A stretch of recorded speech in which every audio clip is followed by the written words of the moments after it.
Hello friends, I am Adarsh Batsalya 20 point spoken English YouTube channel में आपका स्वागत करता हूं। गाइस, आज का हमारा टॉपिक है प्रेजेंट इंडेफिनिट टेंस। वीडियो को स्टार्ट करते हैं। Let's get started video.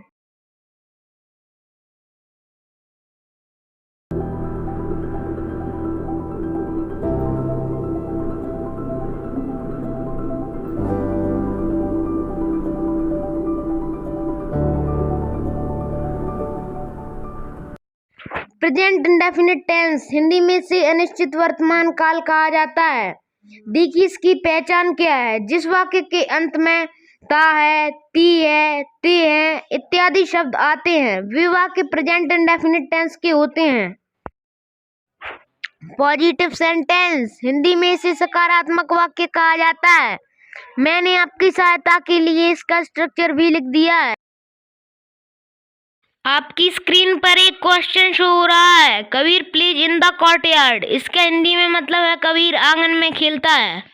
Kabir एक थर्ड पर्सन सिंगुलर सब्जेक्ट है और कबीर ने जो काम किया है वो खेलने का है, इसलिए खेलना की अंग्रेजी प्ले होती है। लेकिन गाइस, मैं आपको बता दूं कि जिस तरह हर वर्ब की 5 फॉर्म होती हैं उसी तरह प्ले की भी 5 फॉर्म होती हैं। प्ले, प्लेड, प्लेड, प्लेइंग और प्लेज। लेकिन दोस्तों एक बात हमेशा याद रखिए, अगर सब्जेक्ट सिंगुलर है तो वर्ब हमेशा सिंगुलर आती है और अगर सब्जेक्ट प्लूरल है तो वर्ब भी हमेशा प्लूरल ही आती है। दोस्तों आपने पर्सन को सिंगुलर प्लूरल तो सुना होगा लेकिन शायद वर्ब को नहीं। लेकिन दोस्तों वर्ब भी सिंगुलर प्लूरल होती हैं। वर्ब की फर्स्ट फॉर्म प्लूरल और वर्ब की फिफ्थ फॉर्म सिंगुलर है। दोस्तों इस सेंटेंस को एक बार फिर से पढ़िए। कबीर आंगन में खेलता है। गाइस, जब Kabir third person singular subject है तो कबीर के साथ वर्ब भी सिंगुलर ही आएगी, इसलिए मैंने यहाँ पर प्ले की फिफ्थ फॉर्म प्लेज का यूज किया। देखिए आंगन में, इस में के लिए मैंने इन का यूज किया और आंगन को अंग्रेजी में कोर्टयार्ड कहा जाता है। एंड में full stop, simple. Question number 2, आदर्श आदर्श बगीचे में घूमता है। देखिए इस सेंटेंस में आदर्श एक थर्ड पर्सन सिंगुलर प्रोनाउन है, इसलिए मैंने सब्जेक्ट के स्थान पर आदर्श का यूज किया। गाइस, हर वर्ब की तरह वॉक की भी 5 फॉर्म होती हैं। वॉक, वॉकड, वॉकड, वॉकिंग और वॉक्स। दोस्तों जस्ट पहले क्वेश्चन नंबर 1 में मैंने आपको बताया था, अगर सब्जेक्ट सिंगुलर है तो वर्ब भी सिंगुलर आएगी, अगर सब्जेक्ट प्लूरल है तो वर्ब भी प्लूरल आती है, इसलिए मैंने यहाँ पर वॉक की फिफ्थ फॉर्म वॉक्स का यूज किया। बाद में बचा ऑब्जेक्टिव पार्ट और full stop, simple. Question number 3, तपस्या रीड्स द बुक। तपस्या किताब पढ़ती है। गाइस, अब मुझे बार बार दोहराने की जरूरत नहीं कि सिंगुलर प्लूरल क्या होता है। इस सेंटेंस में मेरा सब्जेक्ट तपस्या है, इसलिए स्ट्रक्चर के अकॉर्डिंग रीड की फिफ्थ फॉर्म रीड्स का यूज किया। बाद में बचा ऑब्जेक्टिव पार्ट और full stop, simple. Question number 4, Kabir and Saket play with the toy. इसका हिंदी में मतलब है कबीर और साकेत खिलौने से खेलते हैं। देखिए, Kabir and Saket play with the toy. Kabir और साकेत खिलौने से खेलते हैं। देखिए, Kabir and Saket play with the toy. Kabir और साकेत खिलौने से खेलते हैं। देखिए पिछले 3 सेंटेंसेस में सब्जेक्ट सिंगुलर है। अब यहाँ पर एक इंटरेस्टिंग पॉइंट है, कबीर और साकेत 2 व्यक्ति हैं, इसलिए प्लूरल सब्जेक्ट माना जाएगा। मैं आपको कई बार बता चुका हूँ, अगर सब्जेक्ट प्लूरल है तो वर्ब भी प्लूरल आती है, इसलिए मैंने सब्जेक्ट के बाद प्ले की फर्स्ट फॉर्म प्ले का ही यूज किया। देखिए विद द टॉय, खिलौने से। देखिए खिलौने से, इससे के लिए मैंने विद का यूज किया। बाद में ऑब्जेक्टिव पार्ट और full stop. Question number 5, Divyansh and Arjun fight. Divyansh और अर्जुन लड़ते हैं। देखिए दिव्यांश और Arjun third person plural subject हैं, इसलिए मैंने यहाँ पर फाइट की फर्स्ट फॉर्म फाइट का ही यूज किया। बाद में full stop, simple.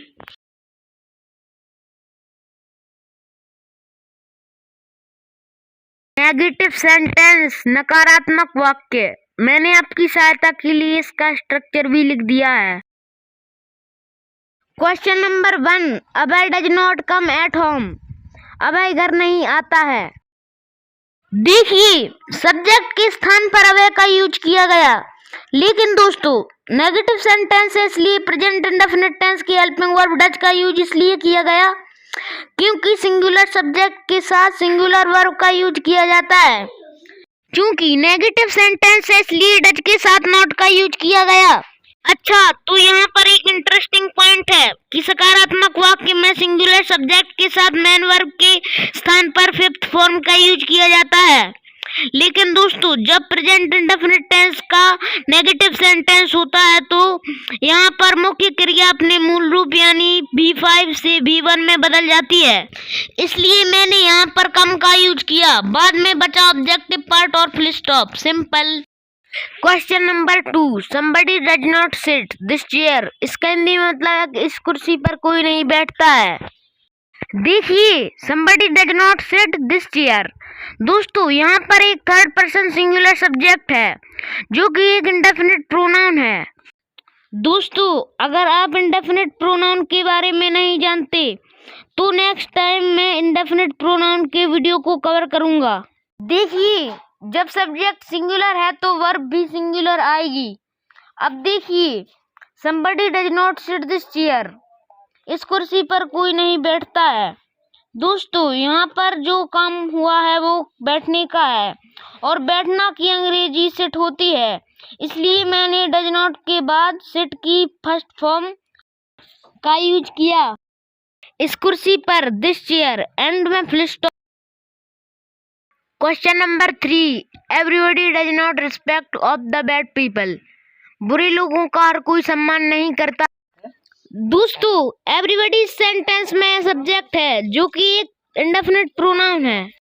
Negative sentence है इसलिए डज नॉट का यूज किया और मेन वर्ब के स्थान पर रिस्पेक्ट का यूज किया। रिस्पेक्ट का मतलब होता है सम्मान करना। ऑफ द बैड पीपल बुरे लोगों का, एंड में full stop. Question number 4, Shivani does not play in the field. Shivani मैदान में नहीं खेलती। शिवानी एक थर्ड पर्सन सिंगुलर सब्जेक्ट है, इसलिए मैंने इस सब्जेक्ट के स्थान पर शिवानी का यूज किया। नेगेटिव सेंटेंस है इसलिए डज के साथ नॉट का यूज किया। स्ट्रक्चर के अकॉर्डिंग प्ले की फर्स्ट फॉर्म प्ले का यूज किया, बाद में ऑब्जेक्टिव पार्ट और full stop. Simple. Question number 5, Sheela does not dance on the stage. Sheela मंच पर नहीं नाचती है। ध्यान दीजिए, शीला एक थर्ड पर्सन सिंगुलर सब्जेक्ट है, इसलिए मैंने सब्जेक्ट के स्थान पर शीला का यूज किया। नेगेटिव सेंटेंस है इसलिए डज के साथ नॉट का यूज किया। डांस, डांस एक मेन वर्ब है। डांस का हिंदी में मतलब होता है नाचना। हर वर्ब की तरह डांस की भी 5 फॉर्म होती हैं। डांस, डांस्ड, डांस्ड, डांसिंग और डांसिंग। स्ट्रक्चर के अकॉर्डिंग डांस की फर्स्ट फॉर्म डांस का यूज किया। ऑन, ऑन का मतलब होता है पर, किसी भी सतह के ऊपर। ऑन का यूज हम पर के सेंस के लिए करते हैं। बाद में बचा ऑब्जेक्टिव पार्ट और full stop.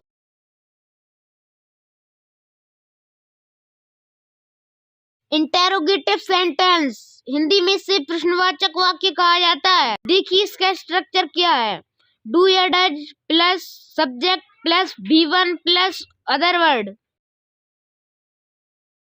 Does Kabir play in this street या फिर does Kabir play in this लेन।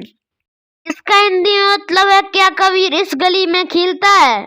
मैंने यहाँ पर डज का यूज क्यों किया, क्योंकि इस कबीर एक थर्ड पर्सन सिंगुलर सब्जेक्ट है और सिंगुलर सब्जेक्ट हमेशा सिंगुलर वर्ब ही लेता है, इसलिए मैंने कबीर के साथ प्रेजेंट इंडेफिनिट टेंस की सिंगुलर वर्ब डज का यूज किया। देखिए इस सेंटेंस में कबीर मेरा सब्जेक्ट है, लेकिन दोस्तों ध्यान दीजिए ये सेंटेंस तो इंटेरोगेटिव है। ये हमेशा याद रखिए, इंटेरोगेटिव सेंटेंस में हमेशा उस सेंटेंस की शुरुआत उस टेंस की हेल्पिंग वर्ब से होती है, जैसे कि यहाँ पर दोस्तों, प्ले का मतलब होता है खेलना। हर वर्ब की तरह प्ले की भी 5 फॉर्म होती हैं: प्ले, प्लेड, प्लेड, प्लेइंग और प्लेस। दोस्तों, स्ट्रीट और लेन का मतलब होता है गली। चाहे आप बोले Dutch Kabir play in this street या फिर आप बोले Dutch Kabir play in this lane, sense एक ही। मैंने यहाँ पर स्ट्रक्चर के अकॉर्डिंग प्ले की फर्स्ट फॉर्म प्ले का यूज किया। इनका मतलब होता है मैं, इस गली में, इन दिस स्ट्रीट, या फिर कहें तो इन दिस लेन। बाद में question mark. Question number 2, do birds fly in the sky? क्या चिड़िया आकाश में उड़ती हैं?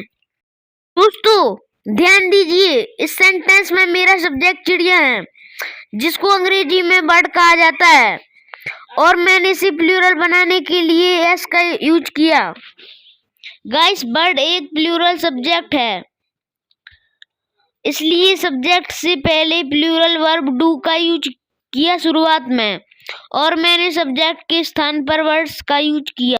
अब देखिए, फ्लाई का मतलब होता है उड़ना, और हर वर्ब की तरह फ्लाई की भी 5 फॉर्म होती हैं: फ्लाई, फ्ले, फ्लोवन, फ्लाइंग और फ्लाइज। इसलिए यहाँ पर फ्लाई की फर्स्ट फॉर्म फ्लाई का यूज करना करेक्ट ग्रामर है। इन द स्काई, आकाश में, बाद में क्वेश्चन मार्क।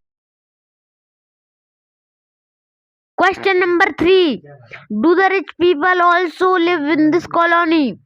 क्या इस बस्ती में अमीर लोग भी? दोस्तों, इस सेंटेंस की सब्जेक्ट से चर्चा शुरू करते हैं।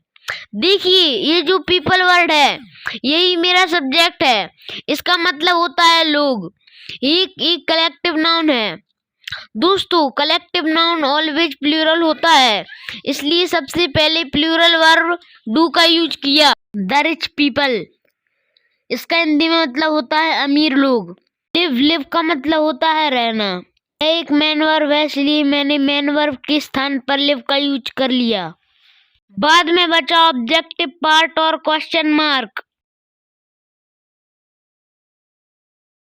Question number 4, does Kabir go to market? क्या कबीर बाजार जाता है? अब देखिए, यहाँ पर मेरा सब्जेक्ट कबीर है, जो कि एक थर्ड पर्सन सिंगुलर सब्जेक्ट है, इसलिए शुरुआत में सिंगुलर वर्ब डच का यूज किया और सब्जेक्ट के स्थान पर कबीर का यूज किया, और स्ट्रक्चर के अकॉर्डिंग गो की फर्स्ट फॉर्म गो का ही यूज किया। बाद में बचा ऑब्जेक्टिव पार्ट और question mark. Question number 5, does Aman run on the road? क्या अमन सड़क पर दौड़ता है? अब देखिए, मैंने यहाँ पर डज के बाद अमन का यूज क्यों किया? क्योंकि अमन एक थर्ड पर्सन सिंगुलर प्रोनाउन है, इसलिए मैंने डज के बाद अमन का यूज किया एज ए सब्जेक्ट। दोस्तों, मैं कई बार बता चुका हूँ कि हर वर्ब की 5 फॉर्म होती हैं, इसलिए यहाँ पर बताने की जरूरत नहीं है। रन भी एक मेन वर्ब है, जिसका मतलब होता है दौड़ना, इसलिए मैंने रन की फर्स्ट फॉर्म का यूज किया। ऑन का मतलब होता है पर, किसी भी सतह के ऊपर, इसलिए मैंने पर की सेंस के लिए ऑन का यूज किया। बाद में ऑब्जेक्टिव पार्ट, एंड में question mark. Interrogative sentence with WH, प्रश्नवाचक वाक्य WH के साथ। मैंने आपकी सहायता के लिए इसका structure. Why do you play in the park? तुम बगीचे में क्यों खेलते हो? गाइस, इस सेंटेंस में मेरा सब्जेक्ट यू है, जो कि एक सेकंड पर्सन प्लूरल सब्जेक्ट है।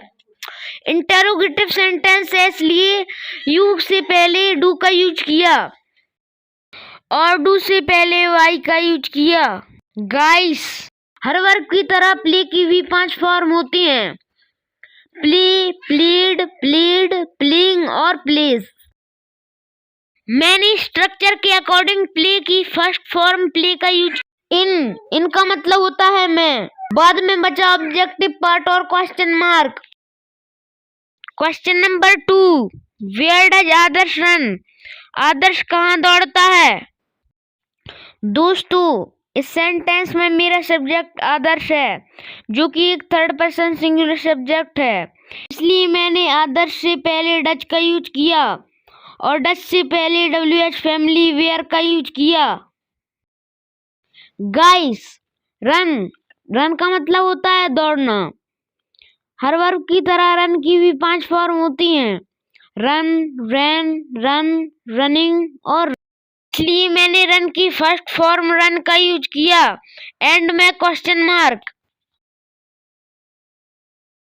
Question number 3, why does Kabir walk in the park? Kabir बगीचे में क्यों घूमता है?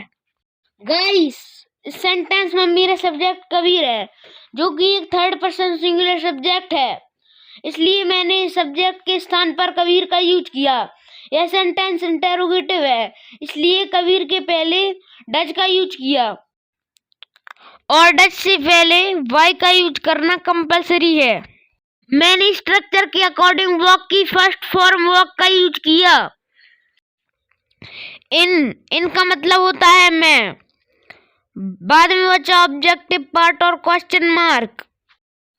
Question number 4, why does Kabir fight? Kabir क्यों लड़ता है? गाइस, इस सेंटेंस में मेरा सब्जेक्ट कबीर है, जो कि एक थर्ड पर्सन सिंगुलर सब्जेक्ट है, इसलिए मैंने सब्जेक्ट के स्थान पर कबीर का यूज किया और कबीर से भी पहले हेल्पिंग वर्ब डज का यूज किया। डज से भी पहले WH फैमिली वाई का यूज किया। देखिए, फाइट का मतलब होता है लड़ना और हर वर्ब की तरह फाइट की भी 5 फॉर्म होती हैं, फाइट, फॉट, फॉट, फाइटिंग और फाइट्स। स्ट्रक्चर के अकॉर्डिंग फाइट की फर्स्ट फॉर्म का यूज करना करेक्ट ग्रामर है। गाइस, मैंने हर जगह अच्छी तरीके से समझाने की कोशिश करी है, फिर भी अगर कोई कंफ्यूजन रह जाता है तो वीडियो को पॉज करिए और 2-4 बार सेंटेंस को बनाने की कोशिश करिए। I guarantee you will early learn. अगर वीडियो अच्छी लगी है तो लाइक, शेयर, सब्सक्राइब करिए एंड बेल आइकन पर भी प्रेस करिए। ऐसी ही इंटरेस्टिंग वीडियो के साथ फिर मिलूंगा।